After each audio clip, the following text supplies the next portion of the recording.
Eu venho à tribuna neste momento para falar a respeito de visita que fiz nesses últimos dias à região do Alto Solimões, no meu estado do Amazonas.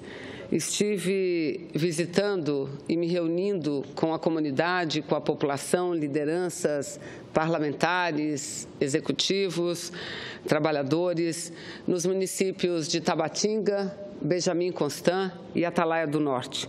Municípios localizados, senador Paim, na região sudoeste do estado do Amazonas. E a viagem a esses municípios, cujo objetivo principal era levar o debate sobre a necessidade da ampliação da participação das mulheres na política, além desses eventos que nós realizamos, e os 3 eventos nos 3 municípios aconteceram na Câmara de Vereadores, com presenças significativas, importantes, não apenas de lideranças mulheres, mas também de muitos homens que conosco debateram a necessidade da ampliação da presença da mulher em todos os locais da sociedade, mas, sobretudo, naqueles onde as decisões são tomadas, ou seja, da necessidade também da divisão do poder entre homens e mulheres em nosso país. A viagem a esses 3 municípios que se localizam na tríplice fronteira entre o Brasil, o Peru e a Colômbia foi, sem dúvida nenhuma, para mim, senhor presidente, nós que estamos tão envolvidos no trabalho interno do Senado Federal, e isso nos tem tirado a possibilidade de estarmos com maior frequência, mais presentes aos municípios do interior dos nossos estados. Essa viagem, sem dúvida nenhuma, para mim foi uma viagem de renovação. E o que eu fiquei muito feliz, senhor senador Paulo Rocha, Vossa Excelência, que é do estado do Pará, o que me trouxe muita alegria e esperança foi ver o quanto a nossa gente que vive no interior está bem informada do que acontece no Brasil.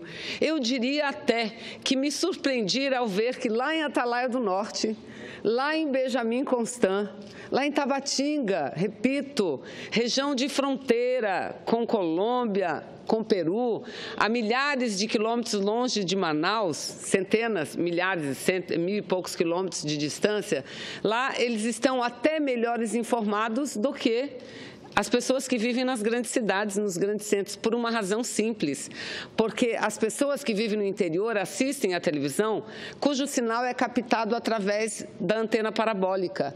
E a antena parabólica permite que lá no interior eles assistam vários canais, como, por exemplo, a TV Senado.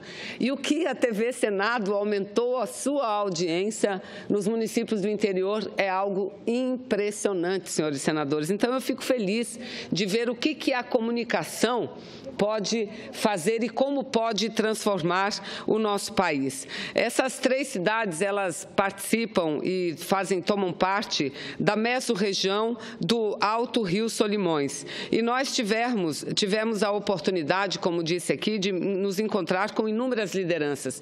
Lideranças de mulheres, lideranças indígenas, aqui eu quero de várias etnias, morubos, cocanas, várias etnias, e cito aqui a liderança Josefina Auea, que é uma líder tucana, ticuna, lideranças de trabalhadores rurais, de assentamentos agrícolas, enfim, e debater os mais diversos problemas que eles vivem lá e os problemas que vivemos no país.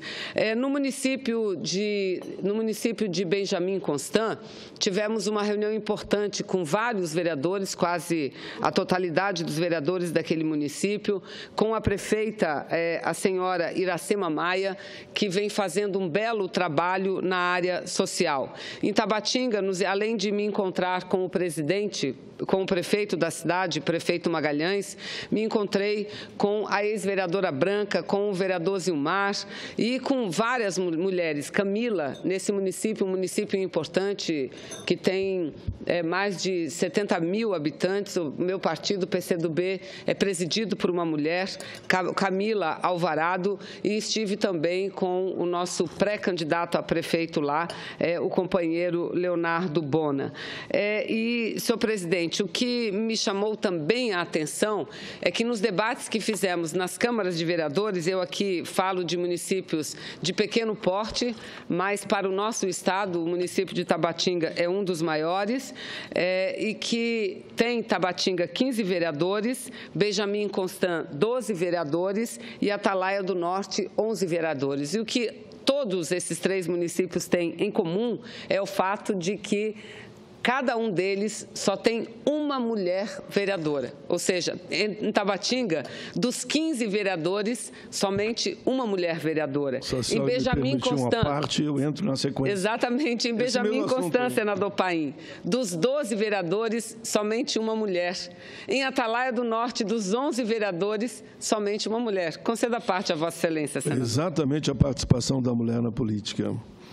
Eu participei, depois também vou dialogar um pouco na tribuna com esse plenário, em Canoas, de algumas atividades.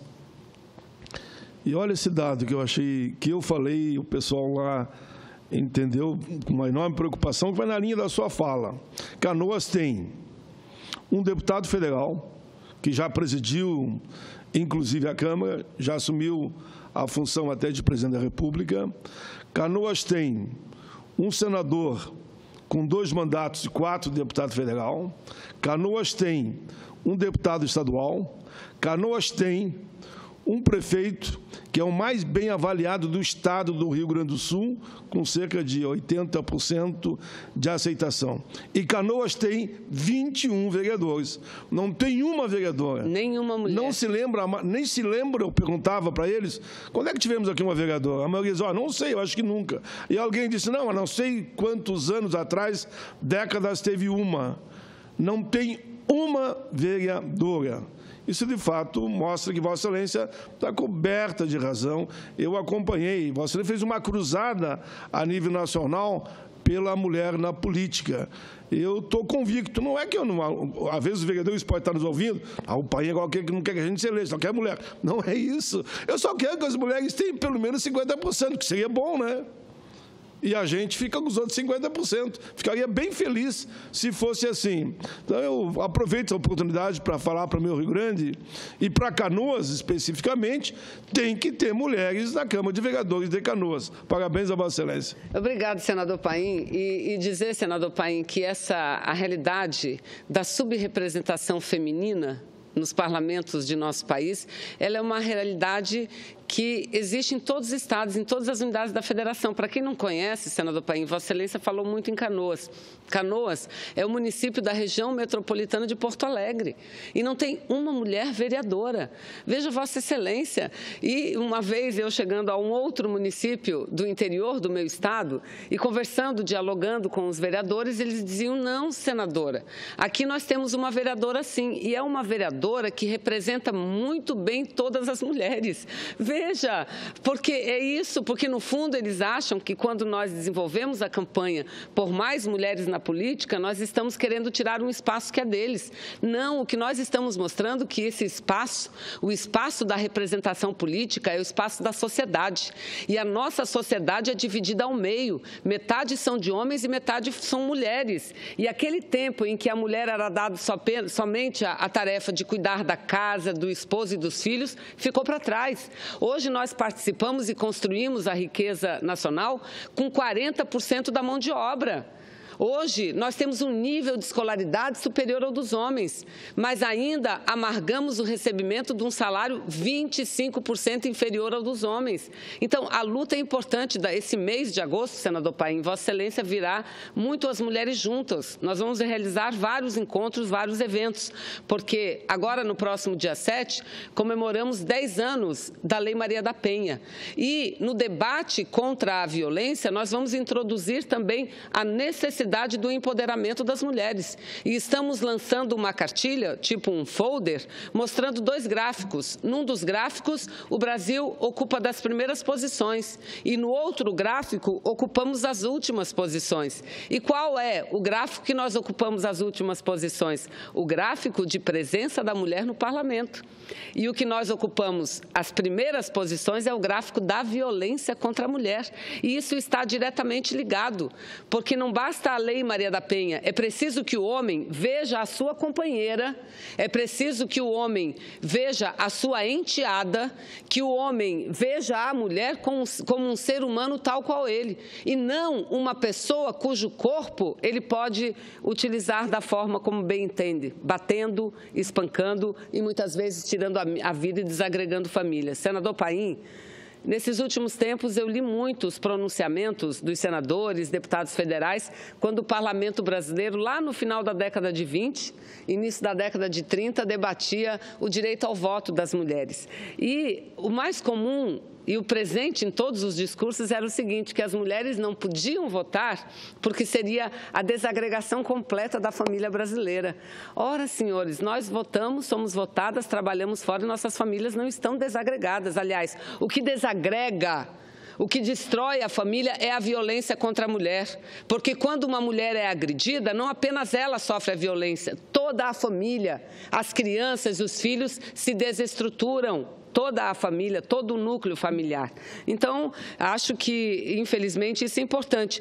E já que nós trouxemos esse assunto, senador Paim, e que precisamos enfrentar, e lá nós falávamos muito da PEC, que o nosso objetivo é chegar igual aos outros países, e como é que os outros países trabalham essas diferenças, como é que os outros países enfrentam a diferença de gênero, a desproporção, a desigualdade entre os gêneros, principalmente no que diz respeito à ocupação dos espaços no poder. O ideal para nós, as mulheres brasileiras, seriam também aprovarmos uma reforma política tal qual e implantarmos aqui um sistema político eleitoral tal qual existe na maior parte do mundo, em que o partido se apresenta à sociedade, aos eleitores e às eleitoras, com uma lista pré-estabelecida. E naquela lista pré-estabelecida existe a alternância entre homens e mulheres. É assim na Europa, é assim na maior parte do mundo. Dos países, os que não eram, estão fazendo reforma.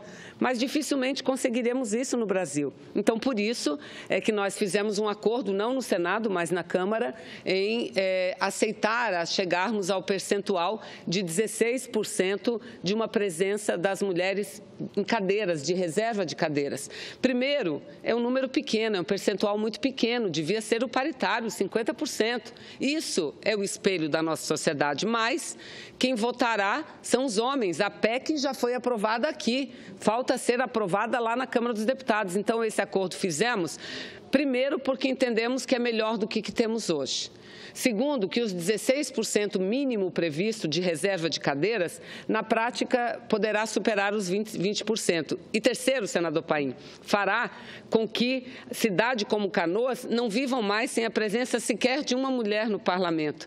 Então, nós temos vários estados aqui que não tem nenhuma mulher na bancada federal e isso, se aprovada a PEC, será impossível. Já é um começo. Não é o que nós queremos, mas é, sem dúvida nenhuma, um começo. Veja, e falando nesse aspecto, falando na discriminação que nós sofremos ainda, e a prova maior disso é a nossa ausência no processo político, está na deplorável manifestação do senador, nosso colega, licenciado porque ocupa interinamente a posição de ministro das Relações Exteriores do Brasil. E eu aqui me refiro ao senador José Serra. Na última semana, na última segunda-feira, na segunda-feira passada, ele esteve no México. Ele esteve no México e num debate sobre as relações exteriores, num debate sobre o comércio, a relação bilateral entre Brasil e México. E segundo o noticiário do El País, senador Paulo Rocha, a delegação brasileira estava composta por 6 homens, 6 empaletosados, engravatados e uma única mulher. Já a delegação do México tinha 4 mulheres e 2 homens. Aliás, a ministra de Relações Exteriores mexicana é uma mulher, senhora Cláudia Ruiz Massieu. A embaixadora do México no Brasil é uma companheira nossa, uma ex-parlamentar, ex-senadora do México, ex-presidente do partido ex-presidente do Parlatino, do Parlamento Latino-Americano, uma companheira, amiga nossa, uma mulher lutadora, embaixadora Beatriz Paredes. E quando o ministro interino, o senador José Serra, foi falar, ele simplesmente, através de uma recaída e de um sincericídio, ele disse do seu real pensamento e a sua real opinião em relação a isso, senhores senadores. Ele disse o seguinte, ele disse que, diferente do México, aqui no Brasil, a situação do México, ela traz um grave problema e um risco para o Brasil. Que a situação, olha, veja o que o senador licenciado, ministro interino de um governo interino, disse lá no México e disse publicamente que a situação do México, a realidade do México representa um perigo para o Brasil, um perigo, porque lá no México, e dizendo que lá o México não era um bom exemplo para o Brasil, porque lá tem muitas mulheres no poder, porque lá quase a metade dos parlamentares são mulheres, e ele disse que aqui no Brasil é diferente. Aqui, a grande maioria dos parlamentares são homens, e se referiu e deu como exemplo o Senado Federal, que no Senado Federal menos de 20% é composto por mulheres. Ainda falou, quando lá eu estava, eu tinha 13 colegas senadoras, na realidade nós somos 12 senadoras, não é? Ou seja, demonstrando a sua opinião machista, a sua opinião contrária à presença das mulheres é lamentável. E pela Procuradoria das Mulheres do Senado Federal, nós estamos já, senador, nós estamos fazendo uma interpelação. Não será uma interpelação judicial, não. Será apenas um expediente que nós mandaremos através da Procuradoria ao senador licenciado, ministro interino das Relações Exteriores, que ele nos diga o que ele quis dizer quando falou no México publicamente que a realidade do México representava um perigo para o Brasil, visto que a maioria dos políticos aqui são homens, enquanto lá quase que existe paridade. E veja a bela matéria, esse pronunciamento do senador Serra girou o mundo inteiro, o senador Paulo Rocha, nos envergonhando o nosso país. Aliás, isso explica muito o porquê que o ministério, o primeiro escalão desse governo usurpador, desse governo golpista, não tem nenhuma mulher, só tem homens, nenhuma mulher. O senador Serra falou lá, falou que o México, que tem quase a metade dos parlamentares mulheres, representa um perigo para o Brasil.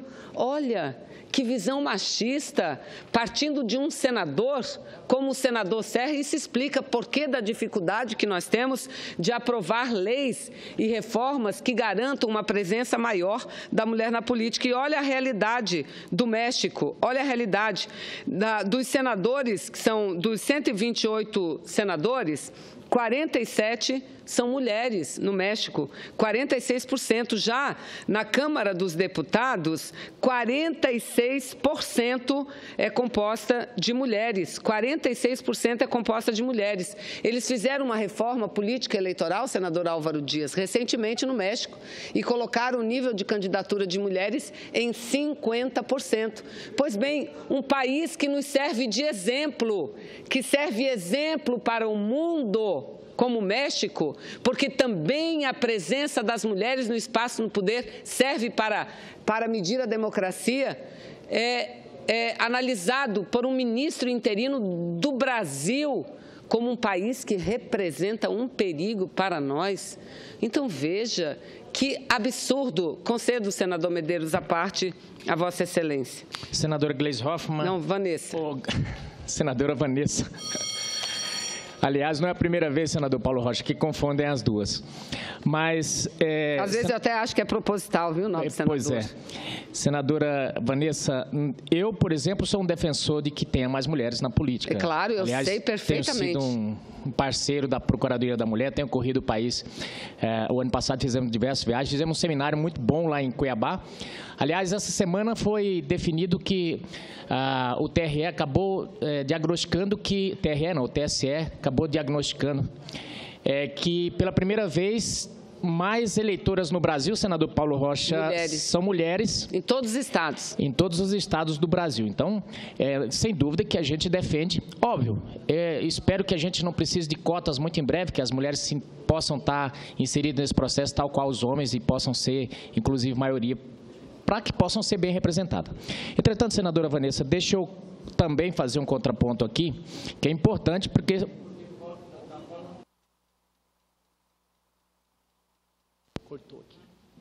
Porque senão as pessoas vão ficar pensando que o senador Serra é totalmente contra as mulheres. Na verdade, quando a gente tira do contexto, fica muito grave a fala. Mas, na verdade, o senador Serra, espirituoso que no momento de descontração, acabou falando, olha, isso representa um perigo e tal, mas não que ele pense dessa forma. Tenho conversado, inclusive, com ele. E, lógico, Vossa Excelência está na oposição e tem que capitalizar isso e falar mesmo. Como parte da política, faz parte ser interpelado e tudo, mas é bom que se faça esse contraponto, que não é isso que o senador Serra pensa de que as mulheres não devem participar da política. Muito pelo contrário. Um abraço. Nobre senador, primeiro eu quero registrar e destacar, de fato, não apenas o apoio de Vossa Excelência à luta das mulheres, mas a participação efetiva, o que é mais importante, senador Medeiros. Vossa Excelência tem sido, aqui nessa casa, ao lado do senador Paim, ao lado do senador Paulo Rocha e de tantos outros, uma pessoa que tem erguido bem alto essa bandeira, mostrando que a defesa das mulheres não deva partir apenas delas, mas deles também e principalmente, não é? Então, primeiro, eu registro isso. Segundo, senador, não há necessidade de Vossa Excelência defender, porque não há defesa para o senador licenciado, ministro interino das Relações Exteriores, José Serra, porque o que ele disse lá em tom de brincadeira é o que ele pensa. Aliás, infelizmente, é o que pensa uma parcela significativa dos homens, que ainda nos tempos atuais, a mulher não cabe a ocupação dos espaços de poder, mas apenas os espaços onde eles possam mandar nelas. E, infelizmente, é isso. Eles são contra a política de cotas, porque, no fundo, eles são contra a presença da mulher. Não tenho dúvida quanto a isso. Senador Serra vai receber o nosso expediente. E tenho certeza absoluta que ele vai se retratar na resposta que encaminhará, não a mim, mas à bancada feminina do Congresso Nacional. Eu acho que o que nós temos que fazer não é ficar aqui xingando o senador. Nós temos que mostrar ao senador que ele está equivocado, que ele precisa mudar de opinião, que nós precisamos fazer a reforma no Brasil, como fez a Argentina, o Uruguai, o México e tantos outros países. A mulher não pode viver marginalizada na política. Eu perguntava lá no interior, senador Paulo, de toda aquela plateia, vocês acham que é correto a gente lutar pela presença maior da mulher na política? Ou vocês acham que tá bom os homens serem vereadores, deputados, senadores? Não, está correto. E por quê? Ora, por quê? Porque uma lei feita por homens e mulheres é uma lei mais completa, é uma lei mais justa, é uma lei que trará o sentimento da sociedade. É inimaginável, eu sei que daqui a alguns anos, eles vão lembrar dos tempos atuais, daqui a alguns anos, como, nossa, naquela época as mulheres não estavam na política, elas só eram alguma coisa por cento. Como eu sempre digo, a primeira senadora a tomar assento no Senado Federal foi em 1979, 45 anos depois de eleita a primeira deputada federal. Agora, e o senador Renan, que acatou o nosso pleito, agora, depois de uma reforma que nós tivemos direito a ter um toalete aqui no plenário do Senado Federal, porque era masculino somente. Só para ilustrar seu pronunciamento, que a representação dos estados são 12. O Amazonas, a própria, Bahia, que é a senadora Alice Camargo, depois vem o Espírito Santo, a senadora Rose de Freitas, depois o Goiás, com a senadora Lúcia Vânia, depois Mato Grosso do Sul com Simone Tebet, depois Depois, Paraná, com a senadora Grace. Piauí, com a senadora Regina Souza. E a senadora Fátima, do Rio Grande do Norte. Senadora Ana Amélia, do Rio Grande do Sul. Senadora Ângela Portela, de Roraima. E São Paulo, com a senadora Marta Suplicy. E, por fim, Tocantins, com a senadora Cátia Abreu. E, se tratando de partidos, PCdoB tem 1, PSB 2, PMDB 1, 2, 3, 4, PP 1 e PT 3. Então, a representação é isso. Os nossos estados, outros que não têm mulher, estão a dever.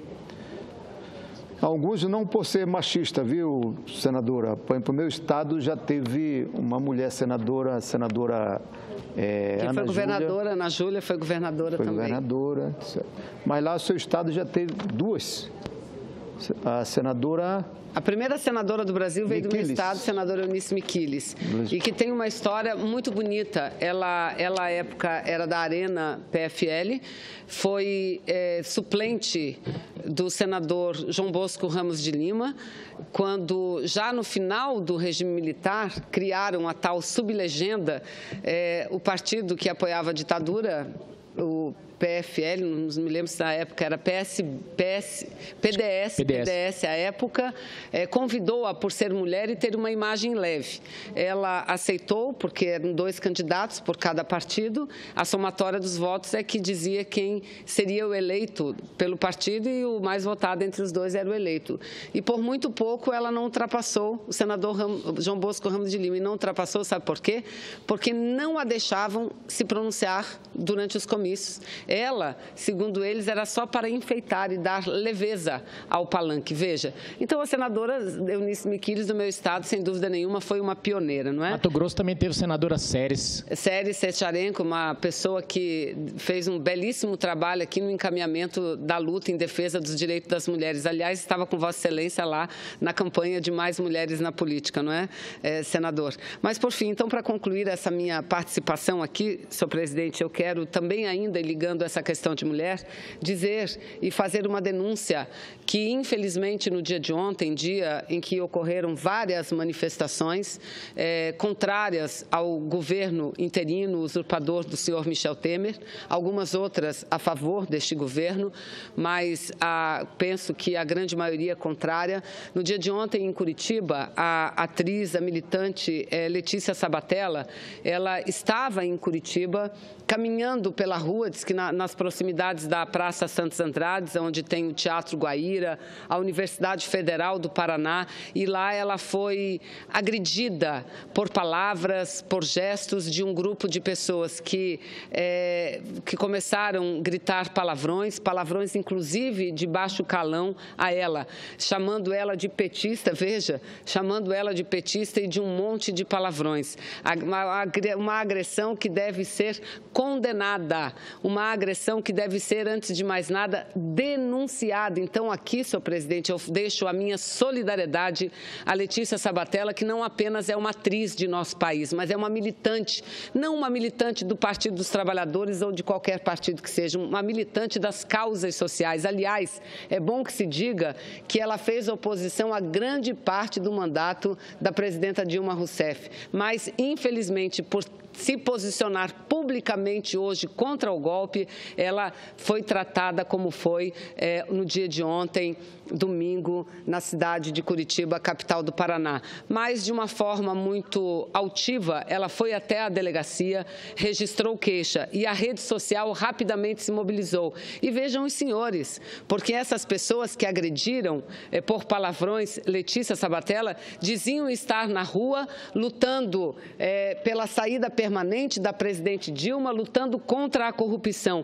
E um dos senhores que mais gritou palavrões, que eu nem posso repeti-los aqui desta tribuna, um dos senhores que gritou palavrões, que desrespeitou Letícia Sabatella, vejam quem é. É um senhor chamado um senhor chamado Gustavo Abage, cujo pai, segundo notícia das redes sociais, era presidente do Banestado, na época em que funcionou uma CPMI sobre o Banestado, e no relatório da CPI, o pai desse senhor Gustavo Abage, um dos agressores da atriz, da militante, da mulher Letícia Sabatella, o pai dele consta do relatório da CPI e com indicativo de que fique banido do mercado financeiro por no mínimo 10 anos. Pois é exatamente esse senhor que se dizia ontem estar lutando contra a corrupção que agrediu da forma mais covarde a atriz, a cidadã, repito, Letícia Sabatella. Então fica aqui a minha solidariedade a ela e o meu mais veemente repúdio a essas pessoas que, numa atitude desrespeitosa à condição humana, à cidadania, tratam pessoas de forma tão desleal, de forma tão agressiva como trataram ontem em Curitiba Letícia Sabatella. Muito obrigada, senhor presidente.